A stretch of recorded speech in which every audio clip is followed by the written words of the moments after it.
hustlers, road players, tournament champions.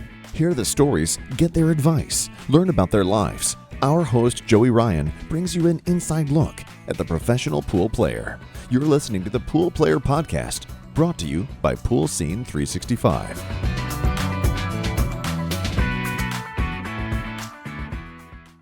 Hey guys, it's Joey Ryan with Pool Player Podcast, brought to you by Pool Scene 365. I'm so excited today. The YouTube channel is up over 1,200 subscribers.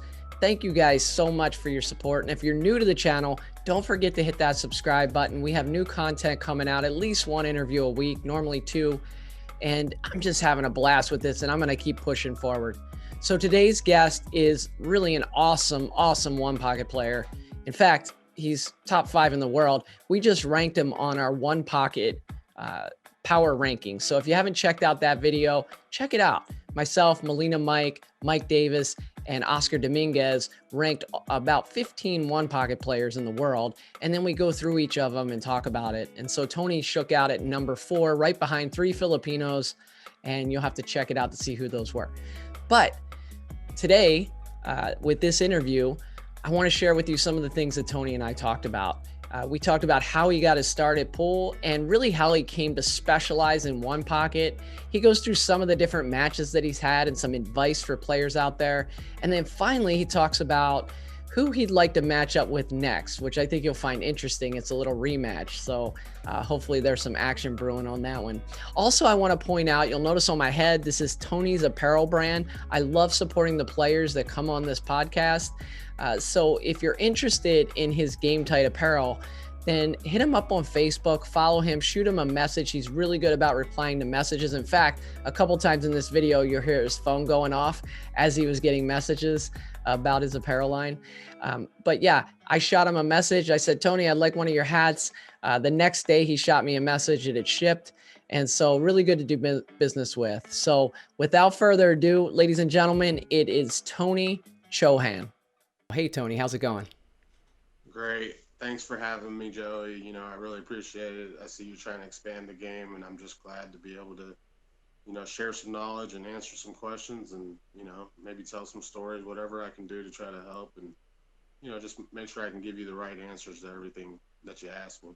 Awesome, man. So let me just start with, how did you get started playing pool? So when I was young, before I started playing pool, we used to go bowling, me and my cousin. So my cousin's a very good pool player too, and he doesn't play quite as much anymore. But we, you know, as young, you know, I was like 14, he was about 17. We used to play Mortal Kombat 2, you know, the arcade games, and the only place that had it was at a pool room that was probably about a half a mile walk, you know, from my house. So me and him would always go to that pool room and just, you know, go play at that place and a pizza place that was nearby, you know. So we would go over there and, you know, spend $5-10 in quarters playing video games all day, you know, and it was just kind of one of those things. And then, so at the pool room, we would go in there probably once a day at least, I'm sure, right? You know, as kids, you're going to sit there and play arcade games because, you know, we're talking about, I want to say it's like 95, 96, right around there, you know, when all the good games are starting to come out.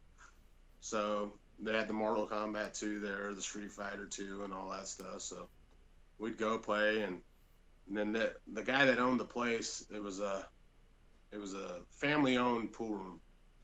You know, they all just you know, they were super cool. Like it's like a one-of-a-kind type of spot. Like if you paid with the $20 bill and said your tab was $4, you were going to get 8 $2 bills back. Like that's how he paid. Like that was his thing.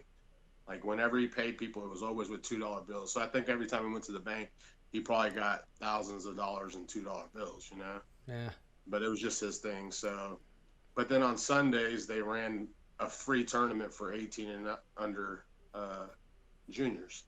So anybody that wanted to come, you'd win $15 for first, and like second would pay like $5 or something. So, you know, as a kid, you're like, oh, well, you know, all I got to do is try to win, you know, hey, if I win, we got arcade money or whatever, you know? So just one of them things, you know, kind of picked up from there, and then, you know, played for a little bit. And then my cousin, he kind of took it a little more serious, and I was I was still in school, and I was like, so I would just, my parents were kind of strict. They didn't ever want me to sit in the pool room all day long. They're like, hey, you can't just be, running off and doing this every single day. You got to do your homework, go play sports or do something.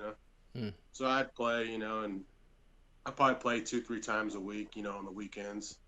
Um, so one thing led to another, and my cousin got better fast, and I kind of just started to, he'd help me out a little bit along the way, and just after a few months, the gambling aspect of the pool world you could start seeing people in the pool room, they're betting 20 or 50, and that was big money to me, I'm like, oh, they're playing for $20, $50, playing a race to 7 or whatever, which, nowadays that's nothing, right? But back then, you're like, hey, that's something.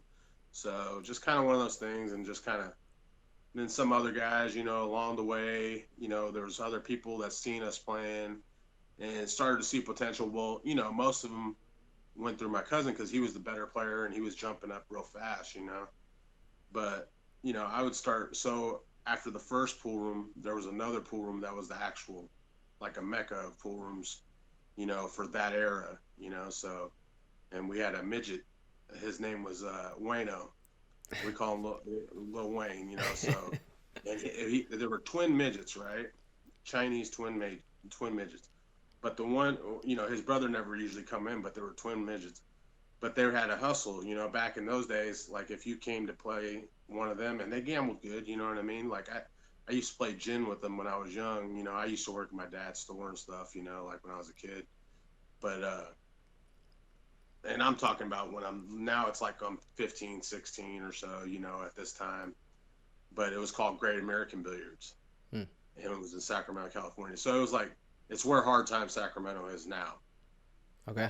So before they changed it to Hard Time Sacramento, it was always called Great American Billiards. And Great American Billiards was in that, you could go in the pool room and come in the back room.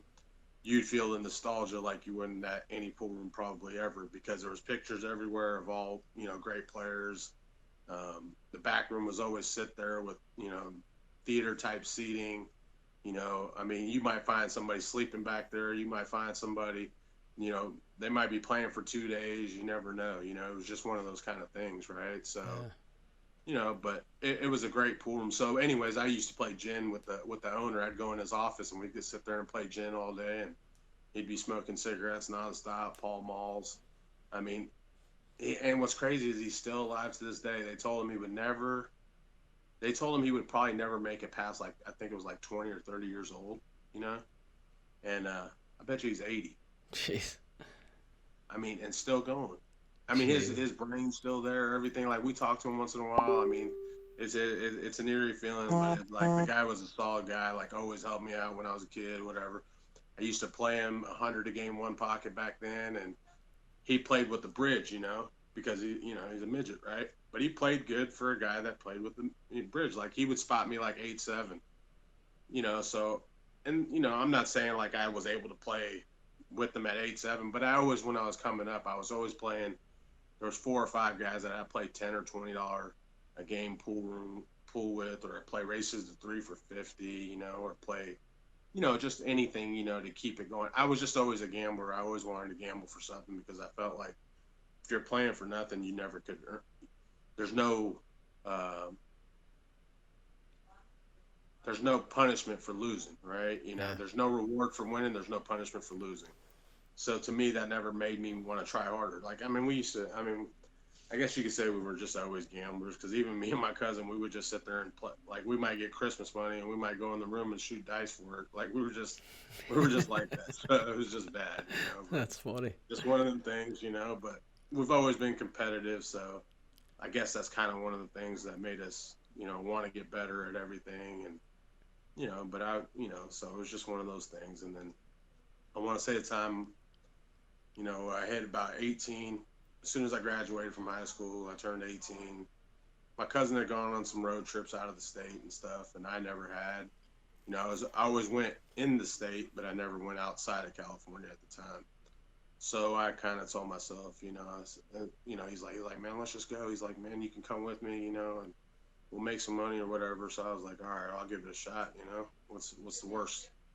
So we flew to Austin, Texas, and we had a friend of his pick us up from there. Long story short, we ended up staying and living in Houston for about 9 months at that time. Wow. So, and then we were in action almost every day. Like it was, it was a great time for pool, So it was just, there was always a good amount of action. It was always $500,000 sets every day. It's like the difference is the money was, you could go a lot further with 500 14 years ago than you can today, right? Yeah. Like 500 today doesn't go very far. Yeah. Was your cousin is that Amar Kang? Amar Kang, yeah, Okay, yeah, because I used to play in Maryland, and I played on the Planet Pool Tour, and yeah, all of a sudden, McCready would play on that, and Mike Davis and Brandon Schaff and guys like that, yeah, and all of a sudden, this guy starts showing up, and we hear he's from California, and he's yeah, snapping off events one after the next, and we're like, who the heck is this guy? And it was Amar Kang, and so yeah, yeah, that's interesting. yeah. He's a good player. No, yeah, he's a great player. Yeah, I mean, I tell you what, even till this day, one of the best 9-ball sets I've probably ever seen in my life was through. He played Andy Quinn in Houston. While we were out there, they played a set. I think it was like 2 or 5,000 or something like that back then. But they played, and I'll tell you what, watching them jump and kick balls in left and right, running 4s and 5s, it's just something you don't see as much. And on tight, good equipment that played good, Yeah. like, it was the gold crowns. I mean, here's the thing: there's good equipment these days.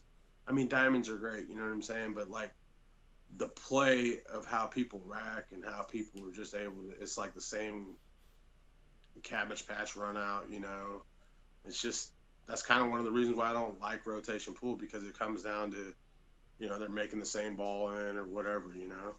Yeah, let's talk I mean, about that. obviously, yeah. Yeah, uh, let's talk about that for a little bit. So, I kind of figured that, you were kind of behind the scenes for a while, yeah, doing a lot of the gambling scene and not really playing in tournaments. right, But even with that, as a gambler, you had to know, like, there was a certain time where it's like, hey, I arrived. I can. yeah. Anybody comes to my town and wants to play one pocket, I'm playing them. Like, was there a moment where that just clicked for you and you were like, I could pretty much beat anybody in this game? I mean, I've always wanted to challenge myself, anyways. So I always gave the open invitation to anybody that did want to come and play. Like I kind of put this challenge out. I think it was late '90s or early 2000. Kind of just said, I want to say it was probably early 2000s. Just kind of saying best of the West. If somebody wanted to come. And then they would always bring up the Filipinos, and I'd be like, well, hey, anybody besides them, if it's American, because it was hard, in that day and age, you had Parika, you got Efren, you got, you know what I mean? It's like, I'm not looking to play them guys, and they were in their prime, you know what I mean? Like, I mean, don't get me wrong. I mean, I loved playing, like, I would play in the one pocket tournaments when we'd have them at the Jamboree, and I'd end up playing Parika, and I would beat them, sometimes. So it'd be like, it was just kind of one of those things, It's like I always shot shots you weren't supposed to shoot. And that was just always me, you know what I mean? Like I always wanted to try something different, because I look at it as like, everybody says one pocket is like chess on a pool table. It is to an extent, but in chess, there really is only like one or two right moves, right? Yeah. But in one pocket, you can change 100 things, so there's no right or wrong shot, because 100 different things can happen. And it can be right or wrong, you know what I mean? It's like you're never going to get the same layout for every shot you ever shoot when you're playing with 15 balls on table, right? Yeah, For the most part. I had a question about that I was going to ask you. So, I'm a good amateur player, and Mhm. I really fell in love with one pocket when I moved to Washington D.C. There were just tons of people that played it, and they'd play Yeah, you for $5, $10 a game. So I'd play them all the time, and I felt like it was the game where you could leverage every skill that you need as a pool player, except the power break, right? But kicking, right, right. banking, Yeah, shot making, safety play, it all comes into play in one pocket. And so then I start watching your videos, on YouTube and your yeah, matches, And, I remember specifically seeing the creative shots that you would find. You got to be the most creative one pocket player I've seen. And so I go to the pool room and I try to emulate that. And I'm like, well, Chohan would probably do this, and I find something and then I just completely sell out. And so the thing I'm kind of struck with is, some of those shots, I think you're kind of looking at risk versus reward. But they have to take a lot of courage. How do you muster up the courage to shoot some of those creative shots that you do, knowing that, 20% of the time you might sell out? Here's the thing, like if you look at it, and if you probably, let's just say if you were to replay, let's just say the highlight film that we have out there on YouTube and stuff, right? If we were to emulate every shot or whatever, like I couldn't probably do them shots ever again. I couldn't do the exact same thing twice, I don't think, when it comes to them, because the balls had to lay out the right way. I just had, I mean, to tell you the truth, the cue I was using at the time also, like, I mean, I always use Southwest or whatever, but I just really, it was like my second hand, to tell you the truth, because like everything I felt, like if I wanted to, masse around the ball, I knew everything I was going to do to the tee regardless. And my feel was very good for that table. And I mean, I never played on the table before, so that's what's funny. Like when I got up there and played Dennis that match, I didn't have no practice time on that table. I played Shane a couple sets for 5,000 the days before leading to that set, and we didn't even play on that table. I don't think we played one set on the Gold Crown and one set on the Diamond. So, which I ended up winning those too. But when I shot them shots, I want to say against him, against Dennis, I know that there's so much firepower behind me coming from him that I can't allow myself to not shoot at him also. So you can't beat a Filipino if you don't shoot at them, because they kick good, they play safe well. They shoot a lot of right shots always, right? Like, I mean, there's not many Filipinos you ever seen shoot a bad shot or a wrong shot. Yeah. If you did, you didn't see them in the States, right? Yeah. So, you know what I mean? It's one of those things. They didn't get to come over here unless they were shooting the right stuff, Yeah. But it's just one of those things. But, yeah, I mean, like, I want to say when I was playing him, I mean, basically what I'm trying to get at is, like, you have to be willing let's just say when I'm shooting those shots, right? And I'm already playing out all the scenarios that are going to come. Statistically, to me, unless I dead sell out by double kissing the ball that I'm shooting at or whatever, chances are the balls are going to come to my side of the table, and I'm going to leave them in a bad enough spot to where there's enough balls on my side of the table, unless they get like a dead shot or a dead bank where they get to hide the cue ball or something. They're in a bad spot just like I am. Yeah. I stay committed to the shot, so if I choose to shoot at something, I'm committed and I'm trying to do what I'm supposed to do, or what I imagine that I feel is going to be done, so it's like, it's one of those things, a lot of people always say, oh, take a scratch, or do this. I'm not going to go backwards if I feel, unless I have to, like, that's got to be the last resort, right? But if I feel like there's a chance of me being able to kick out of it or put balls towards my hole instead of theirs, I'm going to try. That's my first objective to do.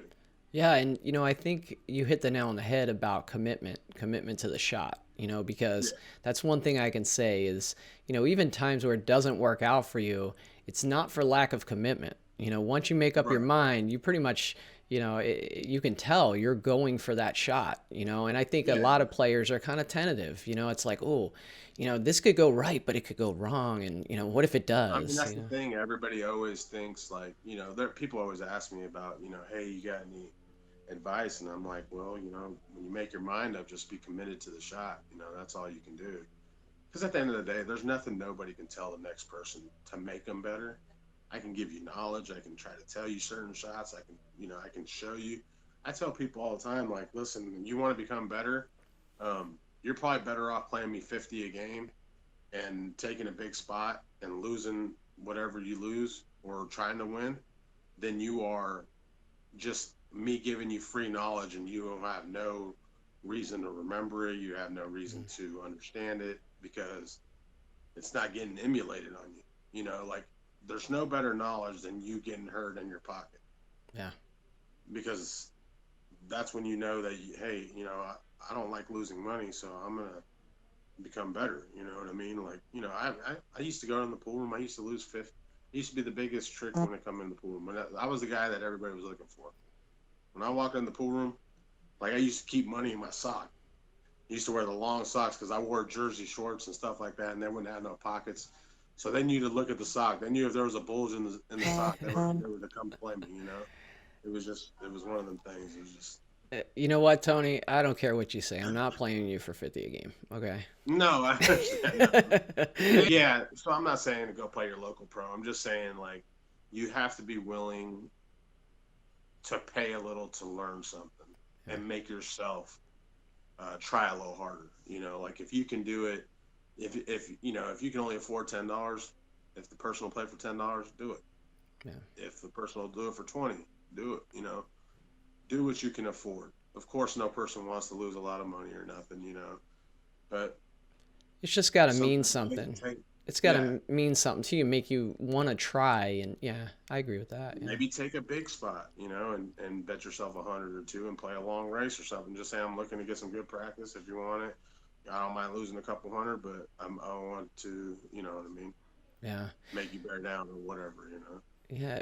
Who would you say has been your biggest rival? My biggest rival, by rival meaning Maybe hardest matches yeah, or like, somebody who maybe, you've struggled against, or, you always have to show up to beat them. Like, it's just somebody, a rival. The Steelers against the Ravens. Tony Chohan versus. I mean, it's got to be Dennis, obviously, right?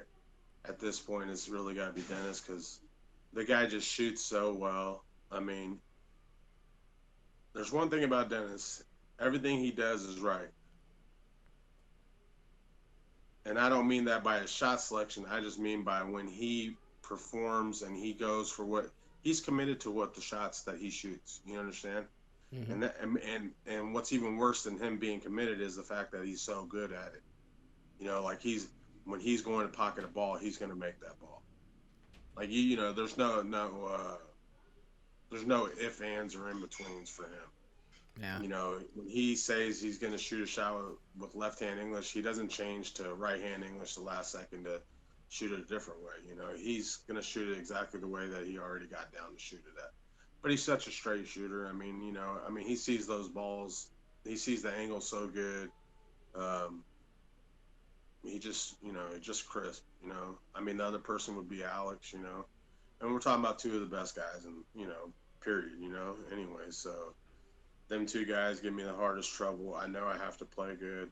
Um, I feel like I put more heat on myself when I play them now than I did before. What reason, I don't know. I can't Like, tell you. I don't even explain what you mean by that. You put more heat on yourself, meaning like It's you, because I know that I feel like in my heart I'm supposed to beat them for some reason. I don't feel like my offensive abilities allow me to beat them, but I feel like if I was to pocket the balls the way they do, I would beat them every time because I do feel like I'll beat them to the shot every time mm, before they beat me. So it's just my offensive abilities after that. Like I don't pocket the balls as good as neither one of them. You know what I mean? So that's the only thing that stops me. I feel like and for that I feel like I take the heat because I already know I feel like I'm supposed to win, yeah. even So, though they're great players. yeah. So one of the things that I try to do with this podcast is entertain folks. Any Yeah. interesting stories from the road or characters that you've run into out there? Anything you can share with the audience? I mean, there's plenty of stories that I've came across. Um, Anything PG some 13? derogatory, some not so derogatory. Um, I mean, something right off the head. I mean, I've had a lot of scenarios that have happened. Road stories. I mean, here's a good story. Here, I'll give you a good one. I don't know if you remember, like maybe in 99, it's maybe like 2000, 2001, 99, somewhere around that area. Um, you remember the Texas 8 that escaped or whatever? No, what, from jail? There was like a prison Oh, yeah, yeah, yeah. Yeah, okay. where they escaped. Like there was like 8 guys that escaped, and I want to say they were from Texas. They call them the Texas Eight or whatever, right? Yeah. So, anyways, we're in Tennessee, of all places, right? We're in Oneida, Tennessee, and it was me and my cousin and like 2 other guys. It was just kind of it was a weird thing. Like, I wasn't watching the news. I'm 19, you know what I mean? It's not like I got up and seeing what was going on in the country or nothing, you know. So at the time, it's like 1 o'clock in the morning, 2 o'clock in the morning over there, and we just happened to leave a pool room. Well, I'm like 19, but this is right after World Trade Center stuff, and all that off after 9/11. And I'm thinking to myself, and I got a passport ID that's been expired since '97, and it shows a picture of me with hair. I don't have no hair at the time. Can I And get it's like that a picture. picture? Can I get that picture for the YouTube thumbnail that I'm gonna put up? Yeah, sure. But it was like I'm like the picture in the passport is like me like when I was like 11 or 12 or something like that, Yeah. and I'm like 20 at the time. I mean, I had treetop hair in the picture, and now I'm like wearing a fade at the time. So I'm like, but anyways, it's like 1 or 2 in the morning. We're leaving the pool room. The plates of the car that we're in, I think, is Ohio or something like that. Anyways, there's like four of us or whatever. Well, we're in a little itsy bitsy town that's probably got maybe 500 to 1,000 people probably in it. We go to the only liquor store that's open, or a gas station or whatever it was, and we're just getting some food, because it's late night or whatever. So we go get some food, and as soon as we come out of the gas station, there's 10 cops, 10 cop cars. They want all of us to show our hands. They want all of us to let us check through the car. They want all the IDs, this, that, and other. We're like, I don't know what's going on, sir, but we just left the pool room. That's about it, right? Long story short, they said, oh, well, we got a call thinking you guys were part of the Texas Eight that were escaped, da da da da da. And I was like, man, this is some dumb luck, you know what I mean? And I was just lucky, like, they didn't trip about the ID and this, that, and the other. And Jeez. just one of those things. Oh But man. that was just one story. But I've ran across a lot of characters. Johnny Ringo, Mark Cavalier. Johnny Ringo passed away, I think, a few years back. Mark Cavalier, he's still around. I mean, there's been so many characters. Like, I mean, you know, you see stuff in the pool world you might not ever see in life. It's just Yeah. one of those things. But I had, when I stayed in Houston, I seen all kinds of scenarios. It was a happening town, and there was action every day. One way or another. Some sorts. It was always something different. It's still one of the better pool towns I think there is for sure. Yeah. Besides New Orleans, New So, Orleans is great. did you ever interact or play much with Keith McCready? I know he comes up a lot when I ask people the biggest characters, and we actually Oh, lived. Keith definitely is. Yeah. And did you guys play much together, or So I grew up around in his era, you know what I mean, and he would come up to Sacramento, and we used to go to the horse track or go play poker and casinos and stuff like that. I mean, to tell you the truth, there isn't a bigger character that they get than Keith, and one of the better guys too, for sure. Like, there was ever anything you could learn from somebody, it was definitely from him. And I yeah. mean, the stories and ongoing. I mean, he played great too. It was one of those things. Just a lot of fun. Um, yeah, I mean, Keith is definitely going to be the one guy that's always going to come up in pool, no matter what. He's just. I still talk to Keith almost every other day. We still conversate. I mean, he doesn't play no more, which is, I mean, understandable. He's living a decent life now and everything, and so he's in a better spot in life, period, anyways. Yeah, I But talked to him right when I was starting this, and he agreed to do it. We just haven't been able to work out the technology. So Right. hopefully we'll get it, because now I'm doing some Facebook video stuff, like that's what we're using right now. And so Yeah. the hope is now I can get Keith on here, because I actually used to live a half a mile from him in Washington D.C., and Yeah. so I'd play him a few times a week at different tournaments and stuff, and just yeah, just a lot of fun, interesting guy, and he was a great player. So No, for sure. what was your most crushing defeat in your pool career? Most crushing defeat. Trying to make you think here a little, Tony. Yeah. Or maybe I maybe mean, drum up a memory that you tried to forget. I can't say there's like a most crushing defeat right off the top of the head, because if I lose, I feel like I learn from it, in a way, and I feel like, you can't dwell on things. I mean, like I played in that Texas Open this a couple weeks ago. I dogged my brains out to win the match, and Roberto went ahead and went on to the finals and won the tournament. But I mean, that's just kind of one of them things. It just happens. You know what I mean? Like, sometimes it might be the jitters. It might be you not thinking right, or you not clear. You're not clear on what you're gonna do. You can have a fogged mind at any time in life, right? That's why pool is so mental. If you're not ready to compete, and if you don't want to win, you're not gonna win. If you're not, when you go to sleep every night, you should be probably dreaming about pool balls or a bank shot or something. You know what I mean? Like, when you're playing good pool, you're dreaming about a ball going off another ball. Yeah.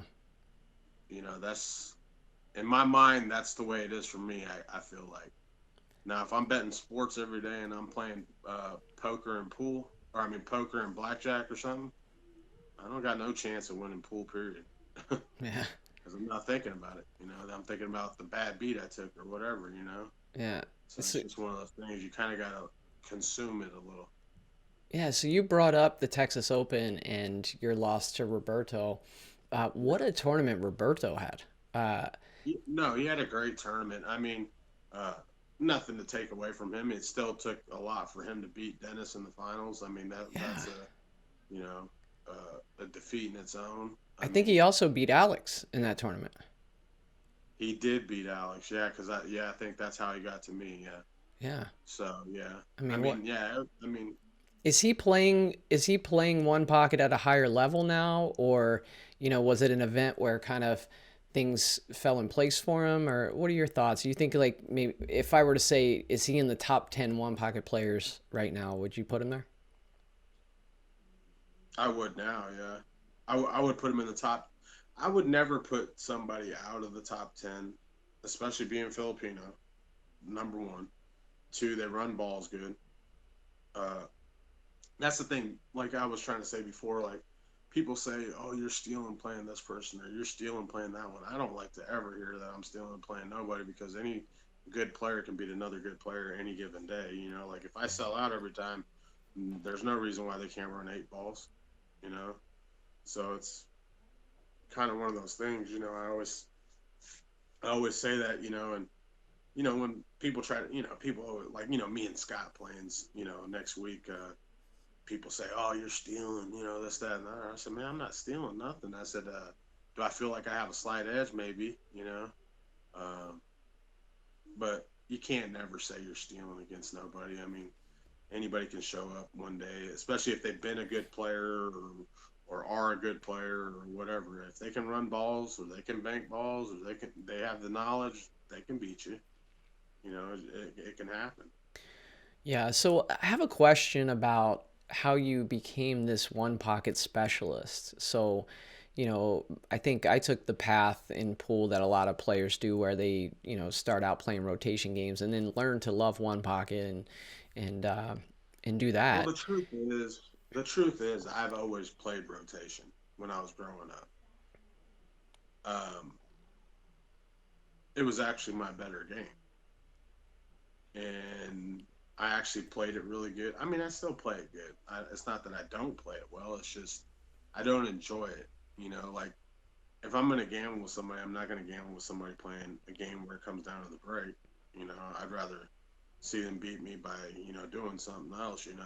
Hmm. So to me, I just don't like playing the game, even though I can play it. It's just not fun to me. Like, I mean, like I played in the Texas Open. I beat Jeffrey DeLuna 9-2. It's not that I can't play. I just don't enjoy it. I don't like watching a guy pull out his jump stick and jump a ball after I played safe that close. It's just not, that's not cool. It's not. I feel like you should have to just kick. Or use your full cue to jump. If you full cue jump it over, hey, more power to you. Like, I mean, I don't have no problem with that. I just can't. I don't like the little jump cues. I don't like. It's just starting to become a bad. You know. All these little gadgets. You know what I mean? You got to have all the little gadgets in order to like, overcome a good safety and all this other stuff. Yeah. So, this is kind of takes me to an interesting thought. One of the things I'm trying to do is really promote the game because I'd like to see pool become more mainstream. I'd like to find people who don't now watch pool and get them interested in pool. And so I ask everybody on the show, if they have any ideas. And a few people have mentioned, the fact that one pocket is such an interesting game. That perhaps there's something that could be done with that. But the problem I have with that is, I don't know many people outside of pool that could get into one pocket, because it does take a lot of knowledge, a lot of patience, to even watch it. Do you think there's a path for one pocket to kind of bring people to the game of pool, or you think that's more still the rotation? Well, it's funny because when I played that match against Dennis the first time, right? And it was a free stream, so a lot of people watched it because of that reason, right? Mm. And there was people that were watching the match, and they said their old ladies were watching them with them.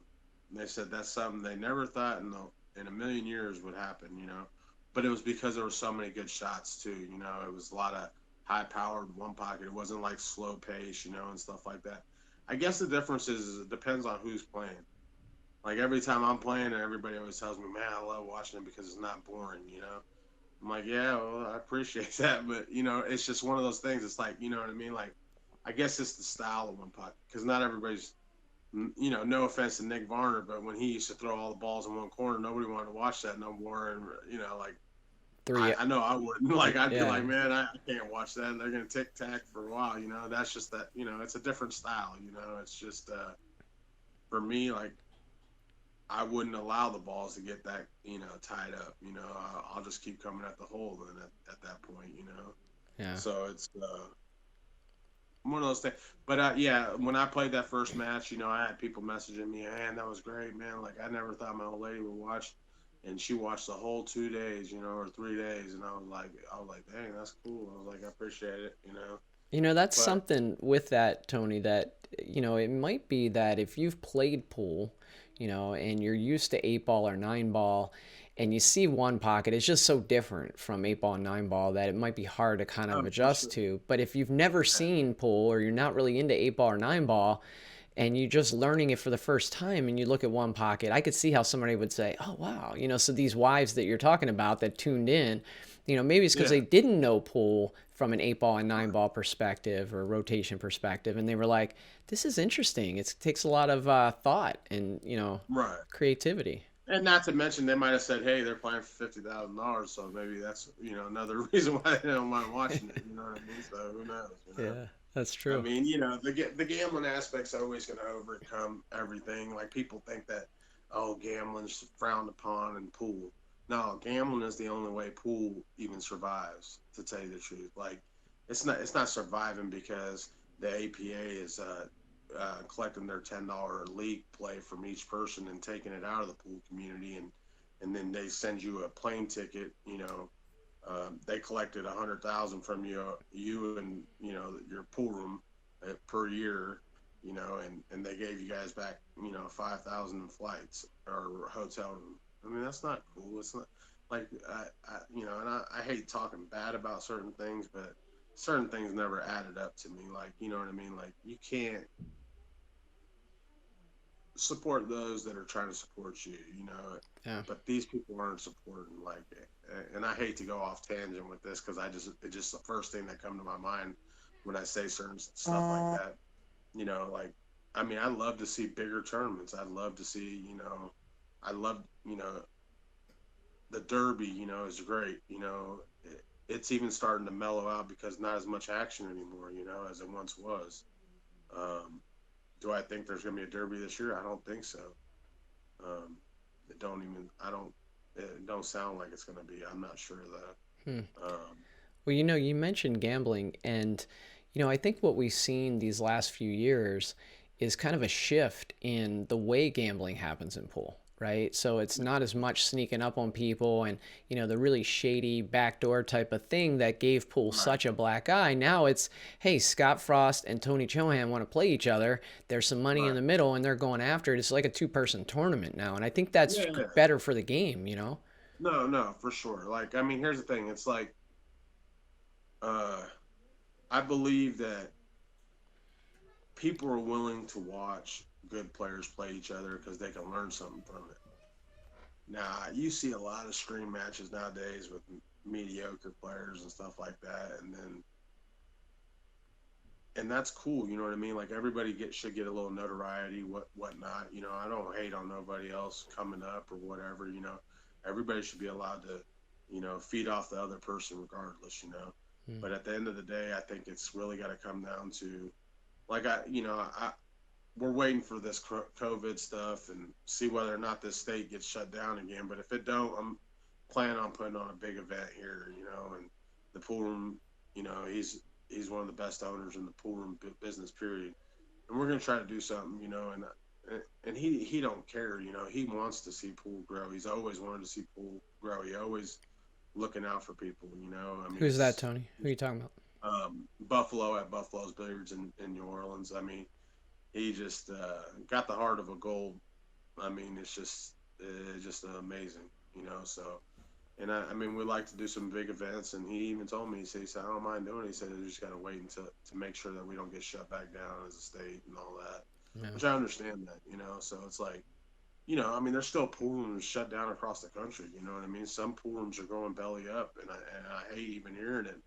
And it's a tough business to even survive in the first place. It's just and really and not to knock like the APA like I was talking about earlier, but they're really some of the reasons why some of these pool rooms are even able to survive still. So there's like a good side of it and there's a bad side of it. I mean, I wish we could do in-house leagues for each pool room and then just have them all compete at one time or something instead. That way there's not these at the end of the day, there's not this big Fortune 500 company getting all the money at the end of the day and only giving a little bit back. Yeah. So if pool room owners could do that, hey, great. You know what I mean? Hey, keep doing what you're doing.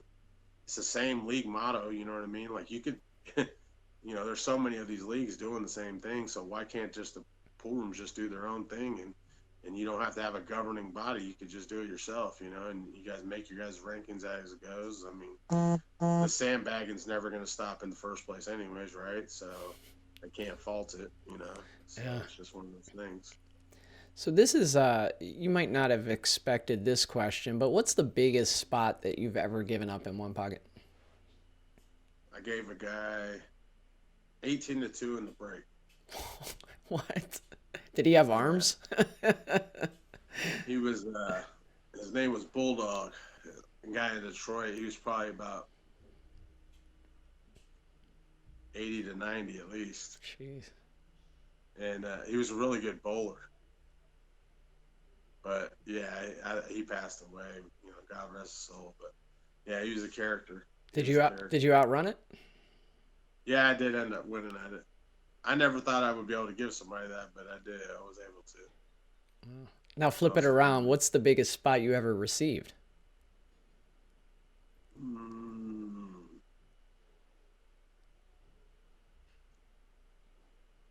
tell you the truth, I can't remember. Yeah. Like it's been that long, and I want to say probably maybe 11-7 or something like that. Yeah. Like I don't remember ever getting the weight like how people are getting weight these days. Like the JRB's getting 14-4 stuff like that. I mean these guys are decent players. They're not like dead horrible, and they're getting big spots. Like I'm like, man, never in my life did I ever get nothing like that, or even close, Have you So thought it's a about different. taking on those poker players, or have you gone out to Vegas and taken them on? It's funny you say that. I was actually one of the first people to ever play JRB at because when I was 15, 16, I used to play him. Used to give him 10-6 in the breaks back then. Hmm.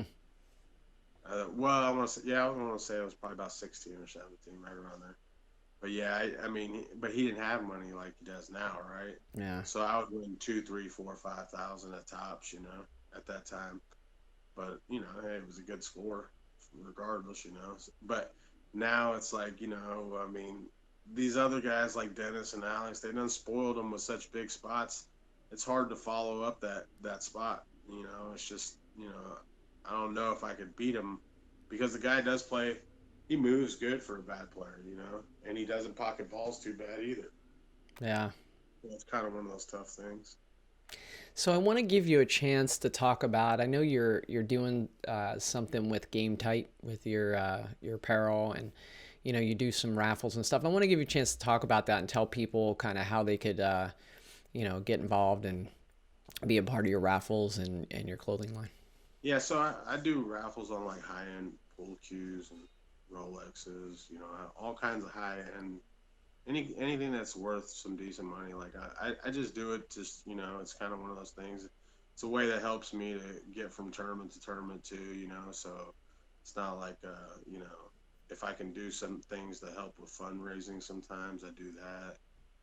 It's just another outlook. Like you know on Facebook my group is called Have Fun, so that's just my raffle group. um, as far as my game type clothing, I try to push it as much as I can. I'm a one man crew, so I'm the guy that's always, I take all the orders, I do all the shipping. So whenever I'm in town, that's what I'm pretty much doing. So it's kind of like a happy medium. I try to you know, uh, it's not like I'm selling it all the time. So I just kind of do it as I can. Like I'll get a big shipment in, and then I'll try to disperse of it quick. And then I'll do it again and try to do some pre-orders or stuff, here and there. But it's not like there's a big margin for money in it, so it's not like I can always put my effort towards it. And it's not my, you know, I, if I was more stable at just sitting at home, then I would be able to do it more. Yeah. But I got to do all these other things to try to make money to make ends meet. So it's like I just kind of do it as a side thing when I'm at home, try to push it, get rid of the little bit of merchandise I do have. It's a great name. I really like it. And Nice. has it taken off? People getting behind it? Yeah, I do get a lot of support from it. I'm very grateful. A lot of people always say, out of all the pool brand clothing companies out there, mine's the best material. That's what they say.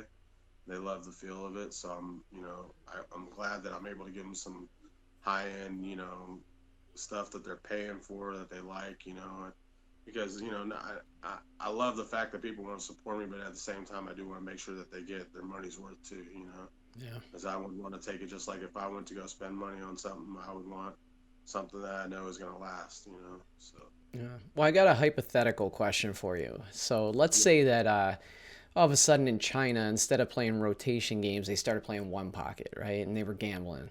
And, yeah. one of the big backers comes to you and says, "Hey, Tony, I want to take you over to China.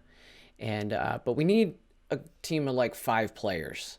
And so I'll let you pick 4 other people to come with you over to China and get the cash playing one pocket. Who are you taking?"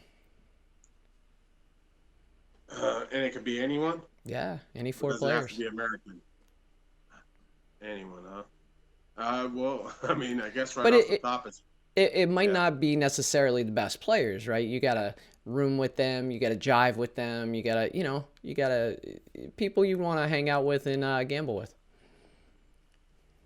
Um, I mean, it's definitely going to be Dennis, Alex, Boosty.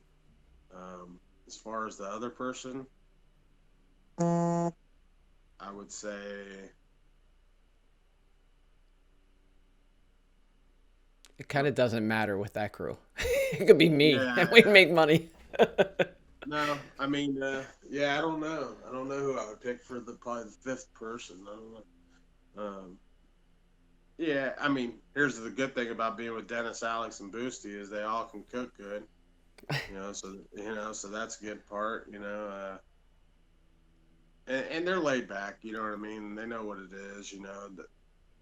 That's the thing about the difference between American pool players and the foreign pool players. It's more of a job.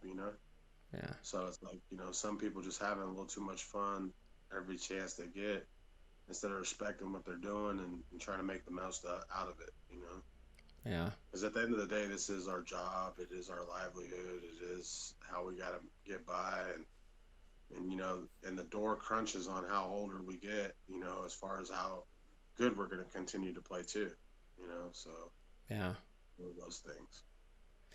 So it seems like One Pocket is gaining popularity. I talk to more people who are interested in the game and wanting to learn it. And you gave some advice earlier about being committed to a shot, but from a preparation standpoint for those that are trying to get better at One Pocket, are there certain skills or drills or, certain parts of their game they should really work on to be a better One Pocket player?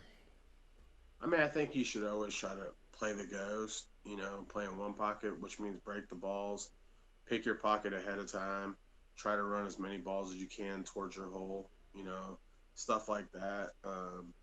You can use the L shape, where you go from the second diamond to the spot and then the spot down to the second diamond and just set up, all 15 balls and try to run them in the same hole and try to, do it in order.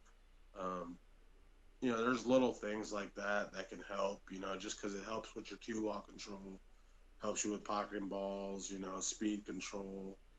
A lot of factors into being able to do the drills the right way. Yeah. Who would you like to play after Scott? I mean, to tell you the truth, it'd be great to be able to play anybody that's a top player. I just wish that they were able to get up and play. Uh, I mean, I guess at the end of the day, everybody wants to watch. Me and Dennis play, me and Alex play, and at the end of the day, it's a tough match. And it's like, um, I'm at the point where I feel like I'm owed a spot from one of them now.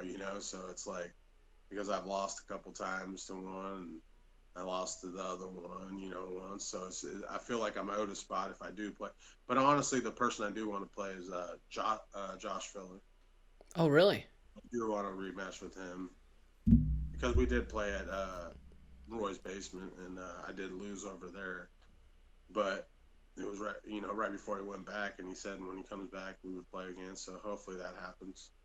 That would be awesome because, Yeah. just the way he pockets balls I mean, and he's a great player too. He's just straight shooting, banks great. I mean, he does everything pretty good. So it's like I said, people that I was stealing playing him, I said, there's nothing stealing about a guy that can bank great, pockets balls great, and knows where his cue ball's going. So what is so hard? What am I stealing about on that?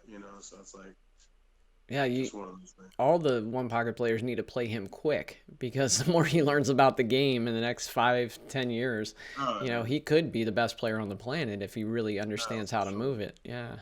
Oh yeah.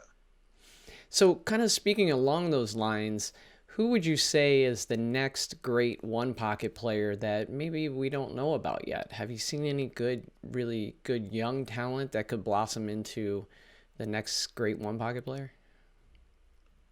I haven't really paid too much attention. Like because here's the thing: when we go to the tournaments, it's the same people always around. It's not like we're getting to see new talent coming and trying. That's the only thing. That's what kind of shows you that pool's not getting the younger crowd in, or these guys aren't stepping up to play, or vice versa. But I'm sure there's a few guys out there that are starting to play a little bit better. But it's a different day and age, honestly. Nowadays, so it's hard to see who what is doing what.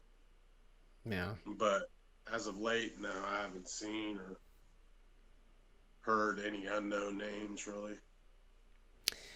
So last question, Tony.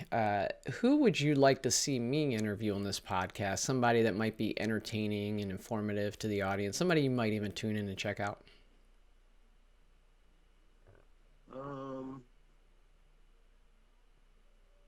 Richie Rich.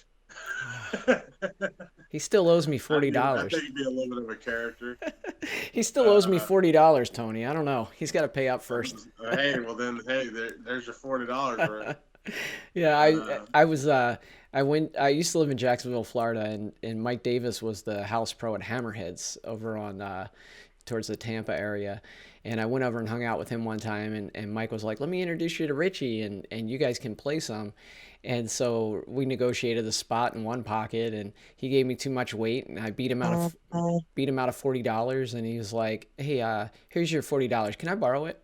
And so I lent it to him, and haven't seen him since. But no, it was fun playing him. He's definitely a character. And or even Cliff Joyner. Cliff, yeah. Yeah, I mean, you know. How's Cliff doing? I know he's having some health issues. Is he better now? He, you know, I think he's got a long road to recovery, to tell you the truth. Like, I mean, he's never going to be the same. I don't, you know, I mean, hopefully he can be, but you know, it's a hard thing to see. If he does, it'd be a miracle, you know, if he's back to where he's 100%. I don't see that. I think, you know, he's got a lot of therapy and stuff to have to go through, and hopefully at some point it'll probably get better. Yeah, well, I certainly wish him the best. He's great player. Yeah. And that's the thing. And I feel bad. I didn't even talk about how great of a player he was at one time. Well, that'd be another person, you know. So yeah. I mean, if there was somebody that ever played as good as they possibly got on American soil, it was him. Yeah. Well, hey Tony, I just want to thank you for taking this interview on short notice. We just started talking a couple days ago, and you're like, yeah, I'll do it. And I really appreciate it. And I think that the content in here is excellent. I think folks are really going to love it. And so I just want to give you a chance. Is there any final words that you want to say to the audience, about Tony Chohan? No, I just want to appreciate, I appreciate everybody that's out there that supports me and whatever ventures, whether it be raffles, the Game Tight clothing, or comes watches my matches, or anything, if you're ever out there and we don't know each other, hey, don't hesitate to say, hey, what's up, and drop your name or whatever. We might be Facebook friends, but at the end of the day, I might not know what your actual face looks like.